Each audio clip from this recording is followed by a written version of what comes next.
안녕하세요. 고남식 목사입니다. 오늘 전해드릴 본문 말씀은 마태복음 6장 11절입니다.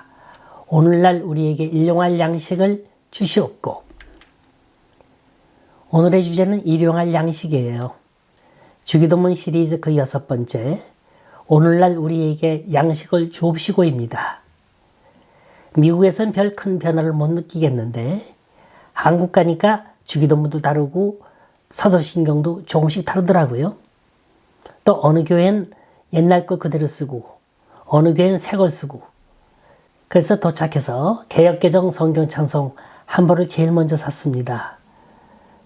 사도신경도 우리는 전능하사 천지를 만드신 하나님 아버지를 믿사오며 이렇게 시작하잖아요. 근데 새로 바뀐 건 나는 전능하신 아버지 하나님 천지의 창조주를 믿습니다. 이렇게 시작합니다. 그러니까 오랫동안 신앙생활을 하시는 분은 이게 적응이 잘 안 되는 거예요. 그래서 사회 보시는 목사님은 아예 찬송가 첫 페이지에 적혀 있는 사도신경을 펼쳐놓고 보고 외는 걸 봤습니다. 주기도문도 마찬가지예요. 오늘 본문 구절인 오늘날 우리에게 일용할 양식을 주옵시고 그랬는데, 개역개정판은 오늘 우리에게 일용할 양식을 주옵시고 그랬어요. 날이란 글자가 하나 빠졌습니다.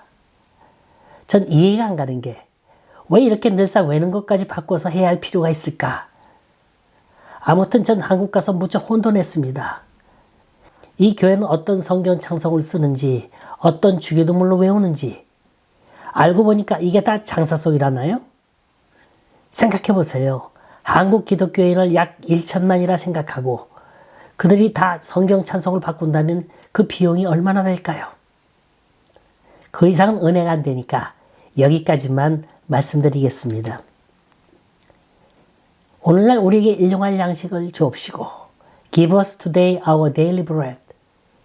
지난 시간에 말씀드린 5번째까지는 모두가 다 하나님께 대한 기도였어요.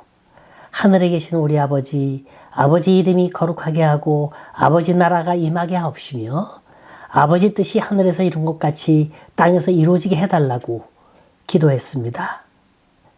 이제부터 하나님께 대한 우리의 관심은 인간에 대한 관심으로 옮겨갑니다. 그동안은 기도의 우선적 관심이 하나님의 명예, 하나님의 영광, 하나님의 나라, 하나님의 뜻이었어요. 주님이 가르치신 기도의 1차적 관심은 무엇보다도 하나님이었습니다. 그래서 그 서두가 다 하나님, 하나님, 하나님이에요. 이 기도가 끝나니까 그 관심이 인간으로 바뀝니다. 이 인간에 대한 관심은 우리란 말로 시작됩니다. 자, 자세히 들어보세요. 원문에 있는 내용을 있는 그대로 우리말로 번역한 겁니다. 우리들의 일용할 양식을 우리에게 오늘도 주옵소서. 우리가 우리에게 죄진 자를 용서해 준 것처럼 우리 죄를 우리에게 대하여 용서해 주옵소서. 우리를 유혹에 빠지지 않게 하시고 우리를 악한 자로 구해 주소서. 이 우리라고 하는 대명사에 히라보 목적격 소유격에 해당되는 말이 헤몬, 헤민이라는 단어를 쓰거든요. 이 우리라는 단어들이 주기도문에 모두 몇 번 나오냐 하면 8번이나 사용됩니다. 여기서 분명한 건 나를 위해 기도하지 않고 우리를 위해 기도하고 있다는 거예요. 예수님께서는 그리스도의 이름으로 모이는 무리들을 굉장히 중요시하고 있습니다. 두세 사람이 내 이름으로 모인 곳엔 내가 함께 있겠다 약속하셨죠. 그런데 우리의 기도를 가만히 보세요. 대부분이 그 기도의 중심이 나예요. 내 아내, 내 남편, 내 아들, 내 딸, 내 직장, 내 사업, 내 건강.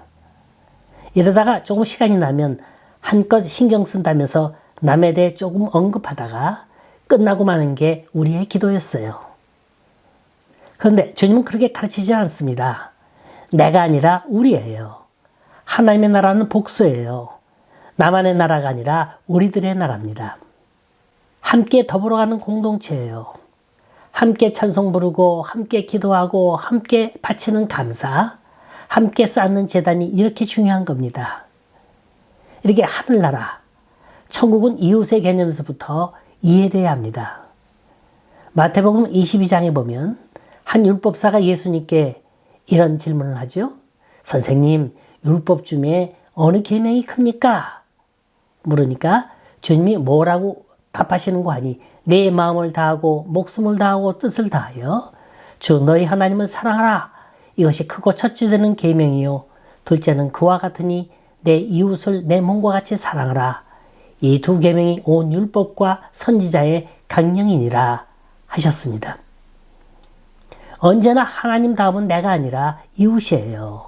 우리예요. 남에게 대접을 받고자 하는 대로 남을 대접하라는 게 황금률입니다. 내가 하나님의 사랑을 받고 싶거든, 하나님의 은혜를 충만히 받고자 원하거든 어떻게 하라? 남을 섬기라는 거예요. 남을 위해 기도하라는 거예요. 그래서 중보기도가 중요한 겁니다. 우린 이 기도를 배워야 합니다. 자, 그러면 오늘날 우리에게 일용할 양식을 주옵시고, 우리가 우리를 향한 제일 첫 번째 기도가 뭐냐?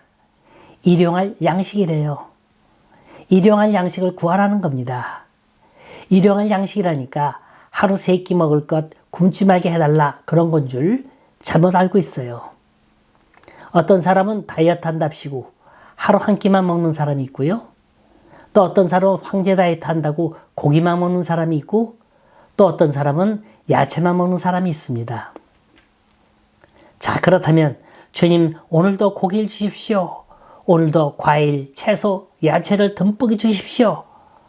그렇게 기도해야 하는 겁니까? 일용할 양식이라는 게 그런 뜻이에요? 아니에요. 주님이 상상수훈에서 뭐라 가르치셨습니까? 너희는 뭘 먹을까, 뭘 마실까, 뭘 입을까 염려하지 말라 하셨어요. 심지어는 비유를 들어서 말씀하시길 공중의 새를 보라, 심지도 않고 거두지도 않고 창고에 모아 들이지도 아니하되 너희 천부께서 기르시나니 너희는 이것들보다 귀하지 아니하냐. 이렇게 말씀하시면서 먹을 걸 염려하지 말라 하셨어요. 공중 나는 새나 들에 핀 꽃도 기르시는데 하물며 우리야 오죽하겠느냐 하셨습니다. 그렇다면 여기 주기도문에서 말하는 일용양식의 범위는 뭘 말하는 걸까요? 둘로스 데오라는 신학자는 이건 신앙의 차원에 따라 보는 시각이 각각 다르다고 했습니다. 육신에 속해 있는 자들이 구하는 일용할 양식은 육신의 양식이 될 것이고, 영에 속한 자들이 구할 일용할 양식은 하늘의 양식, 말씀을 말하는 거라 그랬습니다. 이렇게 영의 눈으로 보느냐 육의 눈으로 보느냐에 따라 그 차이가 다르다는 거예요. 성경을 찾아봅시다. 아모스서 8장 11절 13절에 보면 주 여호와의 말씀이니라. 보라, 날이 이를지라. 내가 기근을 땅에 보내리니 양식이 없어 주림이 아니며 물이 없어 가람이 아니요 여호와의 말씀을 듣지 못한 기갈이라. 사람이 이 바다에서 저 바다까지 북쪽에서 동쪽까지 비틀거리며 여호와의 말씀을 구하려고 돌아다녀도 얻지 못하리니 그날의 아름다운 처녀와 젊은 남자가 다 갈아여 쓰러지리라. 요한복음 4장 13절 14절 예수께서 대답하여 이르시되 이 물을 먹는 자마다 다시 목마르려니와 내가 주는 물을 마시는 자는 영원히 목마르지 아니하리니 나의 주는 물은 그 속에서 영생하도록 솟아나는 샘물이 되리라. 자, 이 두 구절이 말씀하는 바가 뭡니까? 오늘날 사람들은 육신의 양식이 없어서 기근이 아니라 참 생명의 말씀이 없어서 기근이라고 했습니다. 아무리 잘 먹어도, 아무리 잘 마시고 잘 입어도 하나님 말씀이 없으면 가려서 피곤해지는 거예요. 주님이 광야에서 사탄에게 시험받을 때 제일 처음 하신 말씀 기억나세요? 사람이 떡으로만 살 것이 아니요 하나님의 입으로 나오는 모든 말씀으로 살 것이라 그랬습니다. 그렇다면 떡은 무시하고 말씀만 있으면 되는 거냐? 저는 양비론자예요. 이것도 맞고 저것도 맞습니다. 주님이 말씀하신 일용할 양식에는 영적인 양식인 말씀도 있고 육적인 양식인 음식도 있습니다. 하지만 육적인 일용할 양식을 통해서도 하나님이 우리에게 날마다 말씀하시는 메시지를 얻을 수 있습니다. 한번 볼까요? 먼저 여호와 이레의 하나님, 준비하시는 하나님의 차원에서 일용할 양식을 생각해 보겠습니다. 이스라엘 백성이 광야 생활할 때예요. 하늘에서 뭐가 내렸죠?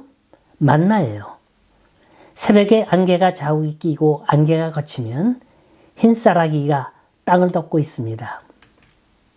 만나란 히브리어로 무엇이냐 하는 뜻이에요.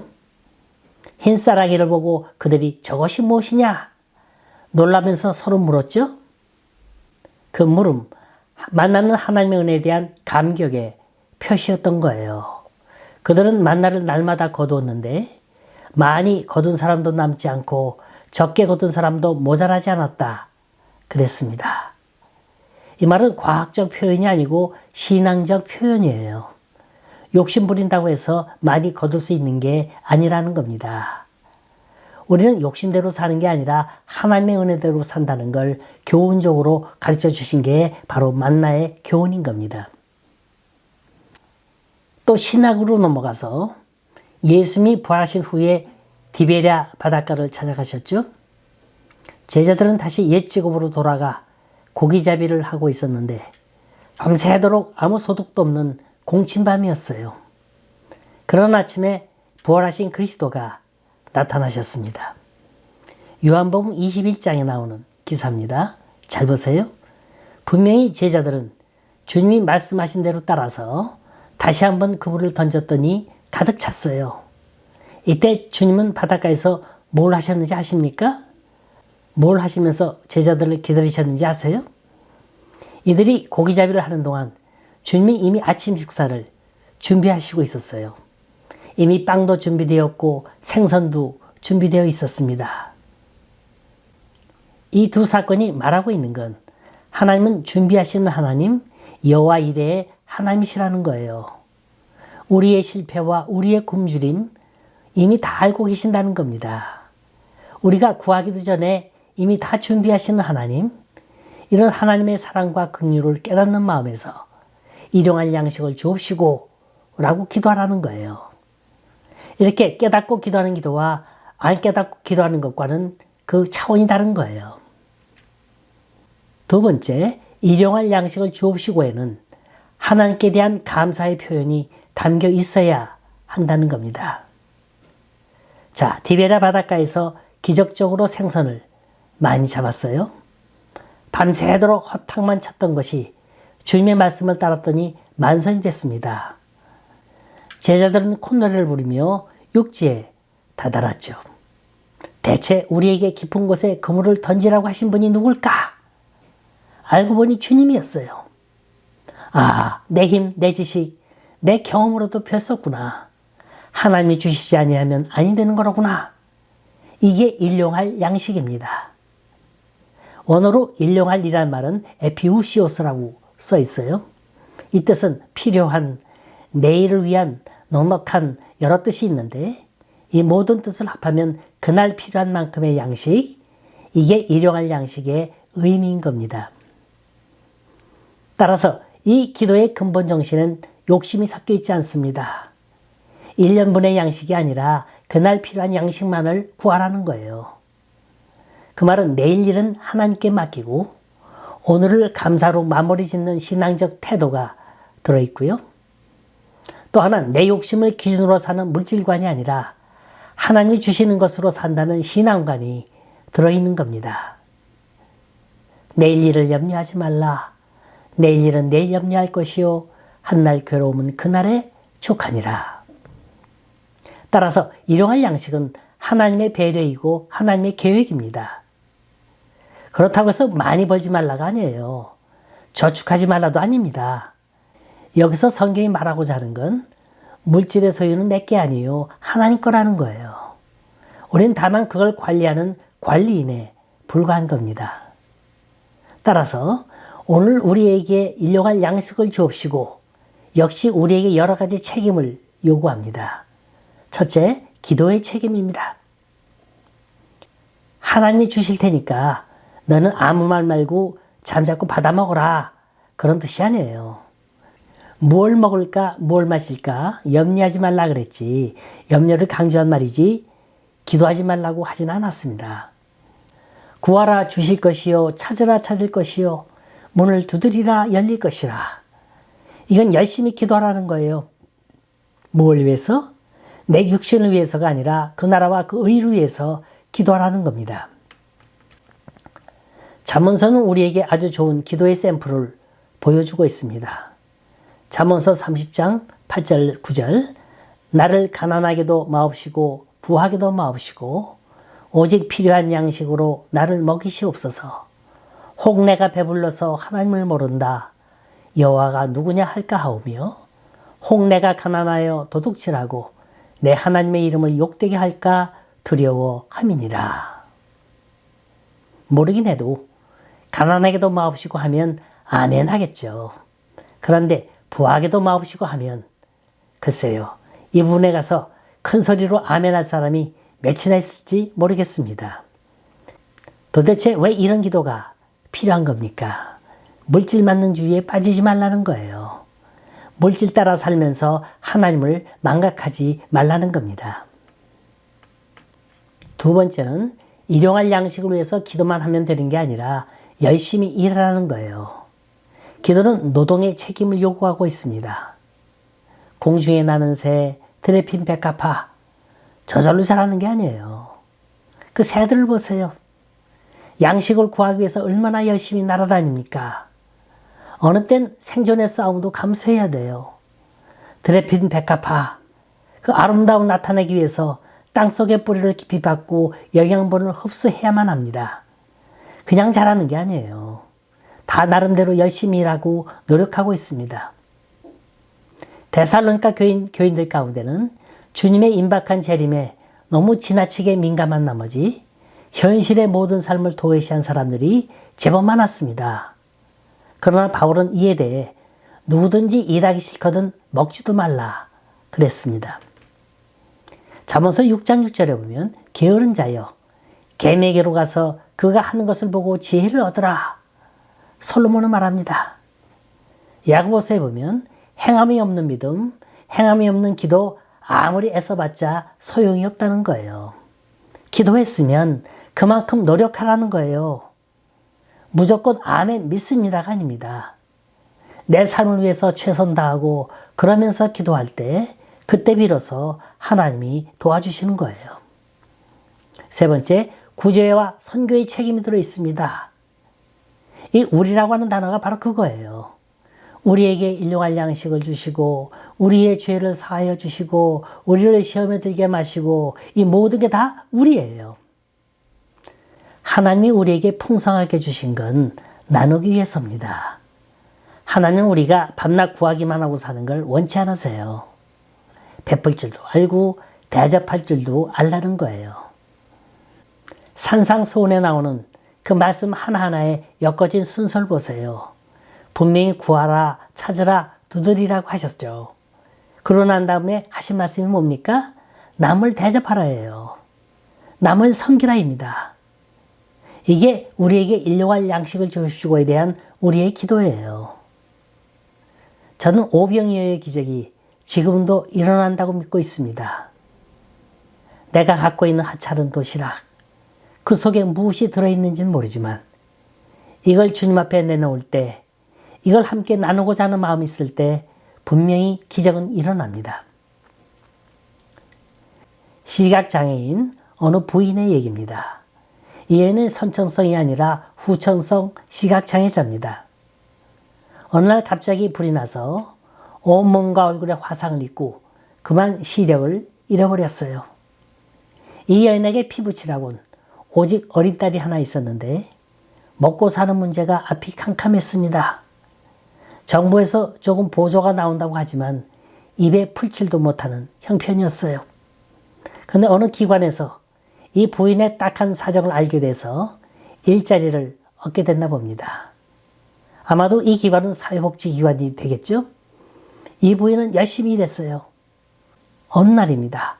자신도 먹고 살기가 빠듯할 텐데 돼지 저금통 몇 개를 들고 이 복지기관에 온 거예요. 보니까 100원짜리 동전이 1006개가 있었고 500원짜리 1000원짜리 동전이 따로따로 있었습니다. 이게 다 뭐냐고 복지기관 직원이 물으니까 사람들이 자기 처지를 불쌍히 여겨서 준 돈을 하나씩 모았다는 거예요. 한마디로 그 돈은 구걸해서 모은 돈이었어요. 그 돈 가운데 1,000원짜리 동전은 자신의 생활비에서 쓰고 500원짜리 동전은 딸이 무슨 병에 걸렸는지 모르지만 딸의 수술비에서 쓰고 100원짜리 동전 1,006개는 자기처럼 어려운 이웃을 위해서 그들을 돕는 데 쓰겠다고 하면서 내놓은 거였어요. 10만 600원이에요. 달러로 100불입니다. 이 100불이 5병이어가 된 거예요. 이 사실이 복지기관의 기관지에 실렸어요. 이 글을 읽고 감명받은 사람들이 함께 이 여인의 정신에 동참하기 시작한 겁니다. 조만간에 그 기금으로 시각장애자를 위한 직업훈련센터가 그 기관에 부설된다는 거예요. 오늘날 우리에게 일용할 양식을 주옵시고, 이 여인은 이 기도의 뜻이 뭔지 아는 사람입니다. 많아서가 아니죠. 우리의 정성이요 사랑입니다. 나만 알고 내 것만 챙길 줄 아는 각박한 세상입니다. 주님 우리에게 기도를 가르쳐 주시길 내 것만 챙기라고 내 것만 구하라고 하지 않으셨어요. 마태복음 7장 12절 그러므로 무엇이든지 남에게 대접을 받고자 하는 대로 너희도 남을 대접하라. 이것이 율법이요 선지자니라. 사도행전 2장에 보면 초대교인들은 모이기를 힘쓰고 함께 떡을 떼며 서로 나누기를 힘썼다 그랬어요. 우리 서로 격려하고 서로 사랑하면서 아름다운 신화의 공동체 이루어 나갈 수 있기를 간절히 소원합니다.